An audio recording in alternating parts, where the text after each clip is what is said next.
Dici dove il padrone tiene i soldi. Poche parole sotto la minaccia di un cacciavite e quelle pronunciate dal terzetto di banditi entrato in azione la scorsa notte a Mogliano, lungo il Terraglio. Il bersaglio è la villa dell'imprenditore del petrolio Giancarlo Miotto. La vittima delle minacce è invece il custode dello stabile che dorme al pian terreno. Il petroliere e la moglie dormono al piano di sopra, vengono svegliati dal trambusto che sentono.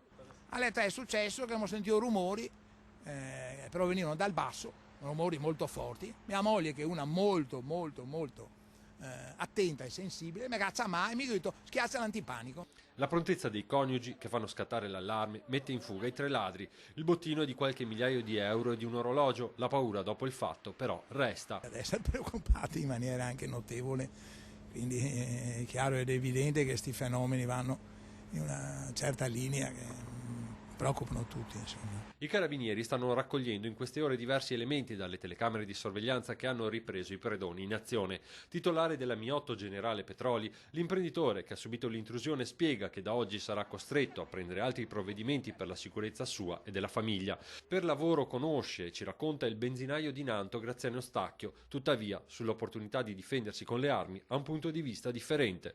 Le armi sono certamente uno strumento che potrebbe essere, se liberalizzato, estremamente pericoloso.